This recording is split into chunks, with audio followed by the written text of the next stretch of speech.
Dari kondisi penemuan korban-korban ini, diperkirakan bahwa mereka itu sudah meninggal dunia beberapa bulan sebelum ditemukan.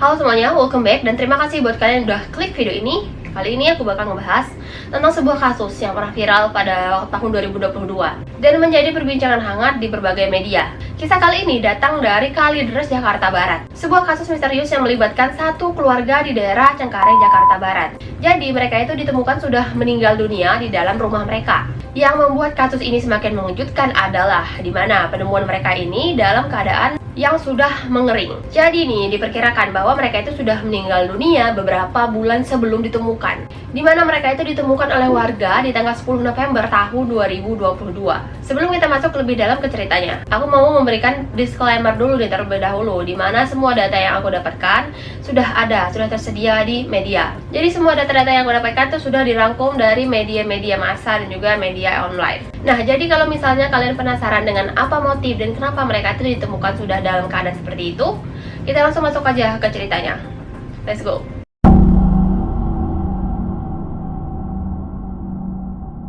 Pada tanggal 10 November tahun 2022, warga dikejutkan dengan penemuan satu keluarga, tepatnya di perumahan elit Cengkareng, Jakarta Barat, di mana keluarga ini terdiri dari 4 orang. Pertama, Rudianto Gunawan, umur 71 tahun, dia adalah kepala keluarga. Dan yang kedua ada Reni Margareta, umur 58 tahun, dia adalah istri dari Bapak Rudianto. Dan juga ada Dian, umur 40 tahun. Nah, Dian ini adalah anaknya Bapak Rudianto dan juga Ibu Reni Margareta. Dan yang keempat ada Budianto Gunawan. Nah, Budianto Gunawan ini adalah pamannya Dian alias si adiknya dari Bapak Rudianto. Nah, Budianto Gunawan ini pada saat dia meninggal umur 69 tahun. Nah, di mana penemuan jenazah ini bermula di saat seorang warga lagi jogging pada pagi hari. Nah, jadi pada saat itu sang warga ini memang melewati lingkungan tersebut. Di saat dia melewati lingkungan tersebut, dia itu kayak nyium bau yang sangat-sangat menyengat, bau busuk yang dimana bau itu tercium dari lingkungan rumahnya si Bapak Rudianto. Nah, setelah itu si warga yang lagi jogging ini dia ngerasa kok kayak aneh banget gitu. Akhirnya dia mulailah melihat-lihat lingkungan tersebut alias rumahnya Pak Rudianto. Tetapi rumah tersebut tampak tertutup guys, dan juga nggak ada aktivitas apapun di dalam rumah tersebut. Karena merasa curiga, akhirnya warga tersebut langsung melaporkanlah kepada pihak RT setempat. Akhirnya di hari yang sama, warga dan juga Pak RT langsung nih datang ke rumahnya Bapak Rudianto. Dan mereka mencari tahu apa yang sebenarnya terjadi di rumah tersebut. Nah, setelah mereka sampai di sana, mereka mulai memanggil Bapak Rudianto kayak Assalamualaikum Bapak, Pak Rudianto, Bapak gitu. Tapi nggak kunjung mendapatkan respon. Panggilan demi panggilan pun dilakukan, tapi tetap aja nggak ada jawaban dari dalam rumahnya Bapak Rudianto. Yang ada hanya bau yang sangat-sangat menyengat saat mereka itu masuk ke dalam rumah Pak Rudianto. Jadi baunya itu semakin menyengat dan bau busuk banget. Karena para warga sudah merasa ada yang nggak beres dan juga nggak ada respon sama sekali dari dalam, akhirnya mereka itu berusaha untuk mendobrak pagarnya si rumah Pak Rudianto. Dimana pagarnya Pak Rudianto itu hampir menyentuh kanopi, saking tingginya. Dimana kalau kalian tahu rumah-rumah elit orang kaya itu pasti kayak gitu kan, rumahnya udah gede, terus pagarnya setinggi alaihim. Nah, setelah mereka berhasil mendobrak rumah, sampailah mereka itu di depan rumahnya Pak Rudianto. Nah, namun ternyata rumah tampak masih terkunci dari dalam. Nah, di saat itu mereka mulai memanggil lagi Pak Rudianto kayak Pak, permisi, Pak Rudi gitu. Tetap aja nggak ada jawaban. Karena pintu tertutup sangat rapat dan juga pintu itu masih terkunci, akhirnya sang warga dan juga Pak RT ini memutuskan untuk mencongkel jendela. Nah, dimana dari jendela itulah mereka itu berusaha untuk mengintip dari dalam apa sih yang sebenarnya terjadi di dalam rumah tersebut. Di saat mereka ini lagi ngintip kan, ada satu warga yang langsung teriak kayak Astagfirullahaladzim Pak.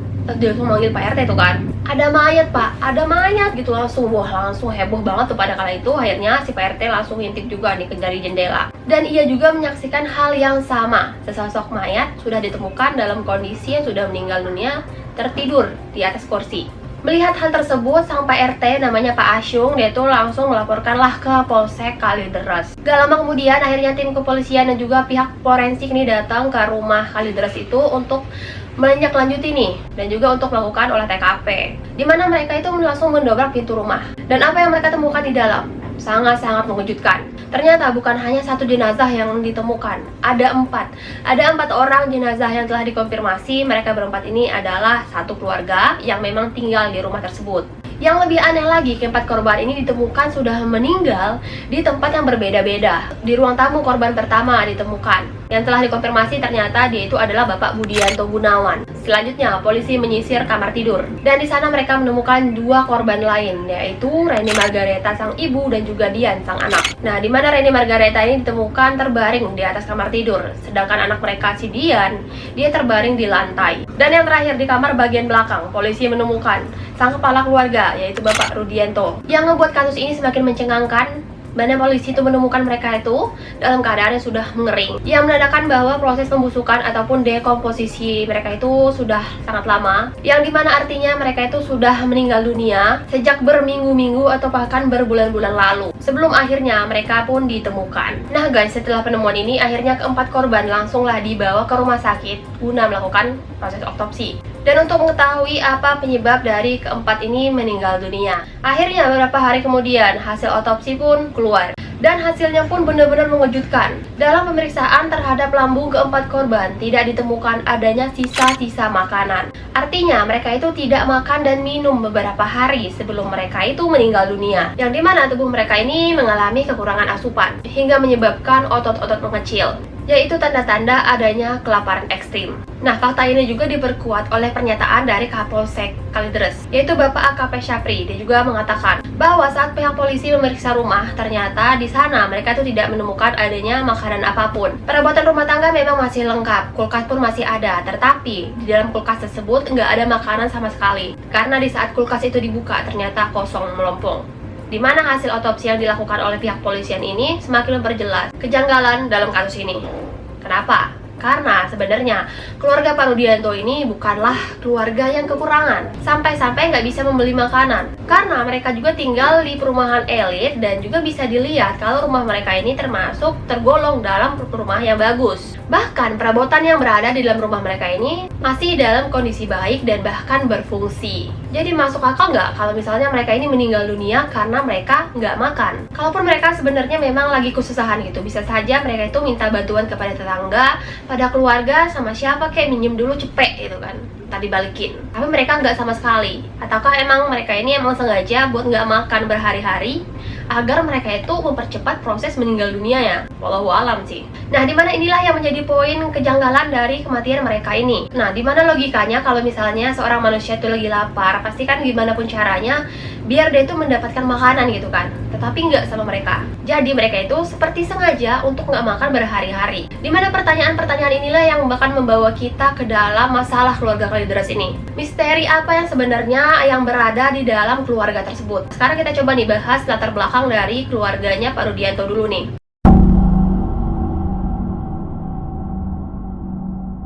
Jadi kita flashback dulu nih ke 1 minggu sebelum mereka itu ditemukan. Kenapa? Kok bisa? Seminggu mereka itu ditemukan ternyata mereka itu sudah meninggal dunia. Kenapa? Kok tetangganya banyak yang nggak tahu gitu? Apakah tetangga-tetangganya itu nggak mencium bau busuk yang sangat menyengat dari sana? Nah, jadi sebenarnya tetangga Pak Rudianto ini dan juga warga sekitar itu sudah mencium bau busuk itu sudah lama banget.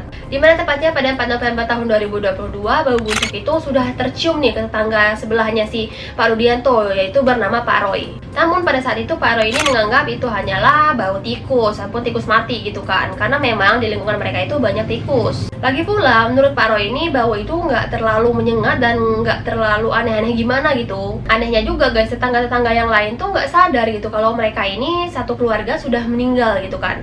Kalau wajarnya seorang tetangga ini pasti bakal kayak menyadari, oh tetangga ini udah lama tuh nggak keluar rumah, kenapa ya? Apakah mereka pergi ke luar negeri? Apakah mereka keluar kota gitu kan? Namanya kalau di Indonesia kan pasti banyak yang kepo. Dan yang paling aneh lagi ternyata Pak Roy dan juga Pak Rudi ini sudah bertetangga dari tahun 2002. Namun Pak Roy ini nggak kenal loh sama Pak Rudianto. Nama pun dia aja nggak tahu. Dia itu cuma tahu muka doang, kata Pak Roy. Karena mereka itu tidak pernah bersosialisasi, mereka juga tidak pernah berkerumun sama keluarga. Dan bahkan mereka itu hampir nggak pernah terlihat keluar rumah, saking tertutupnya si keluarga Pak Rudianto ini. Nah itulah yang membuat mereka itu seperti nggak ada di lingkungan warga-warga itu gitu loh. Jadi mereka itu kayak dianggap nggak ada karena nggak pernah ketemu juga. Nah sampai di sini kalian bisa bayangin nggak gimana tuh? Sudah tinggal bertetangga selama 20 tahun, ternyata nggak kenal sama sekali loh. Cuma tahu muka doang, bahkan nama pun nggak tahu. Nah kalau misalnya nggak kenal gitu, baru pindah, baru sebulan 2 bulan, beberapa hari, it's okay, nggak kenal. Tapi ini dari tahun 2002, ya Allah, Kayak mana itu? Ya pantas saja kan kalau mereka itu kayak nggak dianggap gitu ada di lingkungan mereka gitu. Karena juga mereka kan nggak pernah ikut kumpul-kumpul tetangga atau apalah gitu kan, sekedar bersosialisasi doang tuh nggak sama sekali. Pak Roy ini juga selaku tetangga dan juga sering melihat mobil mereka itu kayak keluar masuk gitu loh, mobil Pak Rudianto. Dan sesekali Pak Roy ini melihat bahwa salah satu dari keluarga ini tuh berjalan kaki gitu buat pergi keluar, tapi mereka itu nggak pernah bertegur sapa. Nah, dari penjelasan Pak Roy, di mana terakhir kali keluarga ini terlihat beraktivitas itu sekitar 1 atau enggak 2 bulan sebelum mereka itu ditemukan sudah meninggal dunia. Di mana salah satu karyawan dari Pak Roy ini sempat melihat bahwa salah satu dari keluarga ini memesan makanan online. Tapi setelah itu mereka benar-benar tidak terlihat lagi, seperti hilang di telan bumi. Nah, itulah sudut pandang dari para tetangga yang berada di Kalideres, Jakarta Barat. Lalu, bagaimana kehidupan mereka sebelum mereka itu pindah ke perumahan elit yang ada di Kalideres ini? Jadi sekarang kita masuk nih ke perspektif tetangga mereka ini sebelum pindah ke Kalideres. Tepatnya ketika itu mereka masih tinggal di kawasan Gunung Sahari, Jakarta Pusat. Sebelum mereka menempati perumahan elit di kawasan Citra Garden ini, mereka itu sempat tinggal di rumah ayah mereka, yaitu ayah mereka bernama Pak Tan Gyo Jin. Mereka itu tinggal di kawasan Gunung Sahari, Gang Lilin, Jakarta Pusat, di tahun 1990 sampai 1997. Nah, di mana Pak Tan ini memiliki 3 orang anak laki-laki. Yang pertama adalah Pak Rudianto, yang kedua Pak Budianto yang ditemukan meninggal dunia di rumah Kalideres itu, dan yang satu lagi bernama Cacang. Tidak terlalu diketahui Cacang ini laki-laki ataukah perempuankah. Namun, menurut kesaksian dari mantan RT Gunung Sahari pada saat itu yang pernah menjabat bernama Bapak Munji, di mana keluarga Pak Tan Gyo Jin ini terkenal sangat-sangat tertutup. Gak cuman dia sama istrinya, tetapi ketiga orang anaknya juga. Dimana selama mereka tinggal di Gang Lilin itu, mereka itu tidak pernah bersosialisasi sama sekali dengan tetangga, bahkan dengan tetangga terdekat mereka sekalipun tuh gak mau bersosialisasi. Jadi ternyata keluarga mereka ini emang udah aneh dari dulu gitu. Nah, dimana pada saat itu Pak Munji ini masih berpositif bahwa memang mereka ini terkenal sangat introvert. Jadi wajar saja kalau misalnya mereka itu memang gak akrab sama tetangga-tetangga sekitar. Namun ternyata yang terjadi bahwa ternyata anak-anak dari Pak Tan Gyo Jin ini nggak ada yang peduli sama ayah dan juga ibu mereka. Dimana suatu ketika di tahun 1997, Pak Tan Gyo Jin ini mengalami kecelakaan. Dia itu jatuh dari kamar mandi. Nah, karena beliau ini terpeleset, akhirnya beliau ini nggak bisa bangun lah. Jadi sehari-harinya dia itu cuma bisa rebahan di kamar. Karena pada saat kecelakaan itu, Pak Tan ini memang udah nggak bisa berdiri lagi. Nah, sejak saat itulah sang istri yaitu Ibu Tan ini sering minta bantuan kepada Pak RT ini, yaitu si Pak Munji. Jadi bukan minta bantuan sama anak-anaknya, tetapi malah minta bantuan kepada RT. Nah, di mana sang istri Pak Tan ini sering minta bantuan kepada Pak RT untuk mencarikannya bajai, untuk mengantarkan si Pak Tan ini berobatlah ke rumah sakit. Pada saat itu Pak Tan ini kalau cuma sekali 2 kali dia masih nggak curiga gitu. Tapi ternyata sang istri ini berkali-kali minta bantuan Pak RT.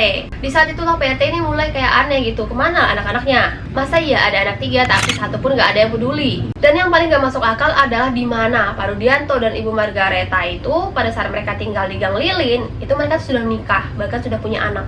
Tapi salah satu dari mereka pun nggak ada yang peduli dengan keadaan orang tua mereka gitu. Dimana seharusnya seorang menantu kan kalau misalnya ada mertua lagi sakit, setidaknya diantarkanlah ke klinik. Tapi keluarga mereka ini nggak, seolah-olah emang udah nggak peduli. Dimana nih guys, menurut kesaksian Pak Munji, nggak hanya mereka itu nggak ada peduli-pedulinya sama orang tua mereka, tetapi juga mereka itu bahkan untuk membelikan obat aja nggak mau. Tidak lama kemudian setelah si Ibu Tan ini minta bantuan sama Pak Munji carikan bajai itu, Pak Munji akhirnya mendengar kematian dari Pak Tan. Nah, pada saat kematian itulah Pak Munji sangat-sangat kaget.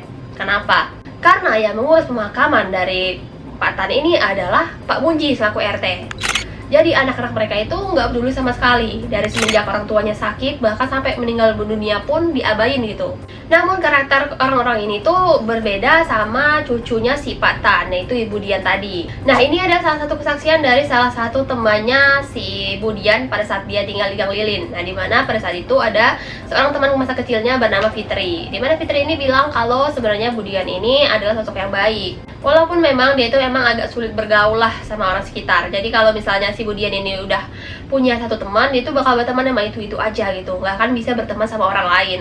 Dimana dulu waktu masih kecil, si Dian ini sering membelikan Fitri kayak barang-barang, terus kayak traktir makan. Karena tipenya Dian ini ketika dia sudah bertemu satu teman, maka dia itu akan berteman sama itu terus, nggak akan pernah berganti. Bahkan ada suatu ketika nih, si Dian juga Fitri bermain dengan kakaknya si Fitri dan juga teman satu lain, mereka berempat.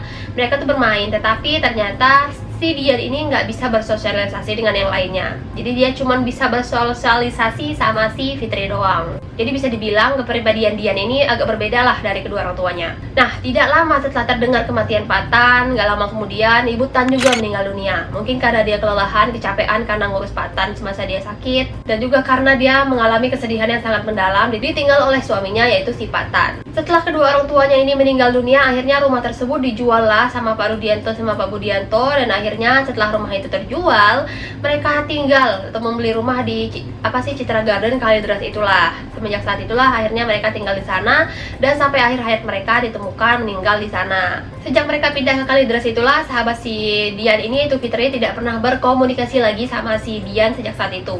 Sampai akhirnya si Fitri mendengar bahwa kematian dari teman masa kecilnya itu Dian dan juga keluarga-keluarga mereka itu ditemukan dalam keadaan yang seperti itu. Nah, pertanyaannya sekarang, apakah benar keluarga mereka itu seintrovert itu? Bahkan mereka itu nggak mau bersosialisasi sama tetangga sekitar. Bahkan semua tetangga yang ada di Citra Garden Kalideres, tetangga yang di Gunung Sahari pada waktu itu, mereka memberikan informasi yang sama, informasi yang serupa gitu, tentang keluarganya si Pak Tan yang pas di Gunung Sahari, tentang keluarganya si Pak Rudianto saat mereka di Citra Garden. Dan juga Cacang, anak ketiga mereka itu sebenarnya kurang tahu sih infonya kemana dia, karena aku juga nggak mendapatkan infonya juga. Namun tidak lama setelah kematian keluarga ini, akhirnya ada seorang keluarga dari Ibu Margareta, yaitu bernama Ibu Ria Astuti, dimana dia itu datang ke Polsek Kalideres bersama suaminya yaitu Bapak Handoyo. Jadi mereka itu memberikan keterangan lah di sana tentang kakaknya.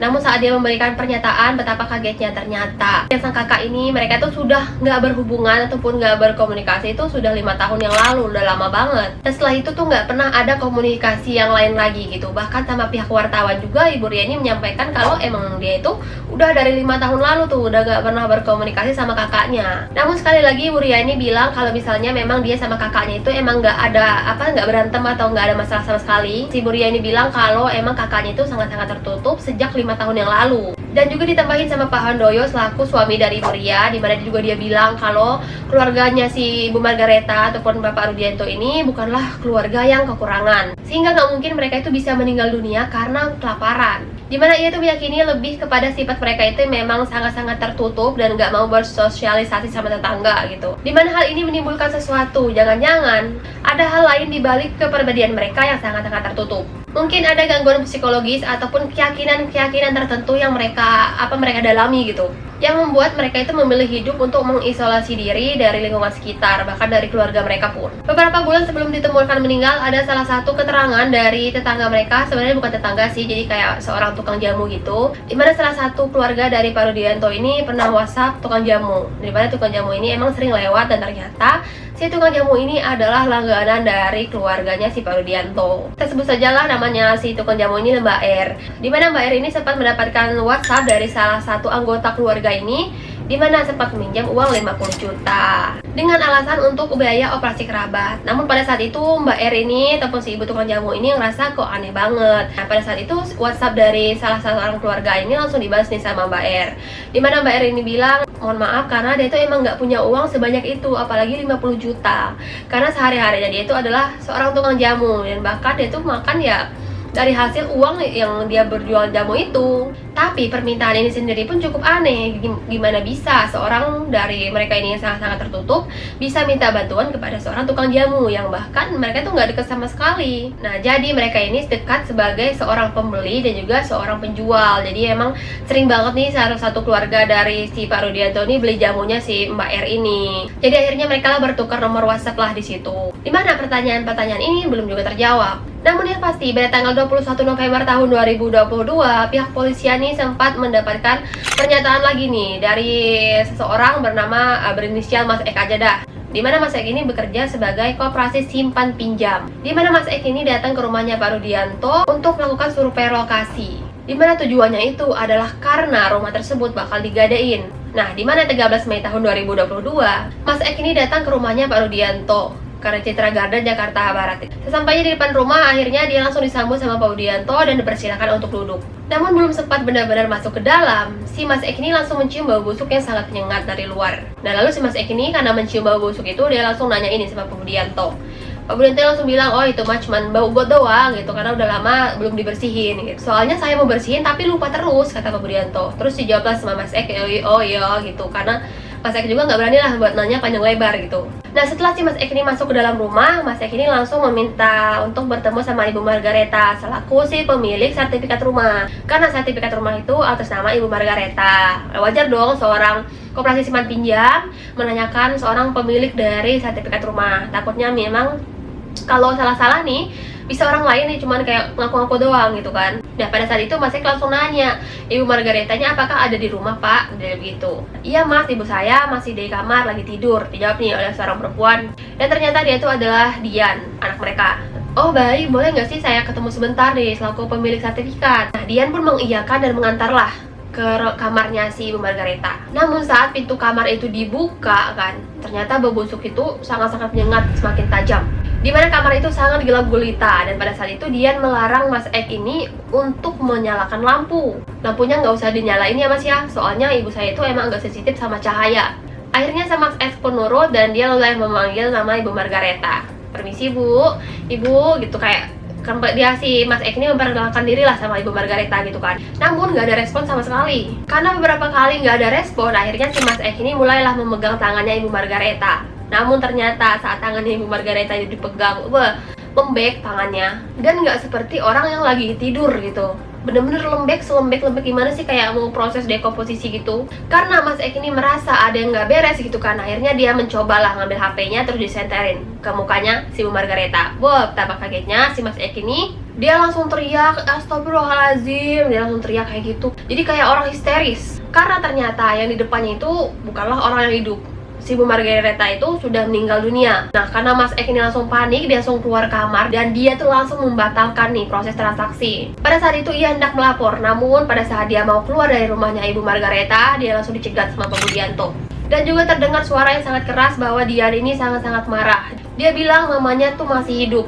Dian juga bilang setiap hari dia itu sering memberikan ibunya susu dan bahkan sampai menyisir rambutnya. Allah Akbar. Nah pernyataan si Dian ini terasa janggal karena kondisi sang ibu ini jelas menunjukkan bahwa sang ibu ini sudah dalam keadaan meninggal dunia. Dan bahkan pada saat itu Pak Budianto juga bilang bahwa sebenarnya si Ibu Margareta ini sudah meninggal dunia dalam waktu yang cukup lama. Akhirnya sang Mas Ek juga diancam nih sama Pak Budianto untuk tidak menceritakan kepada siapapun.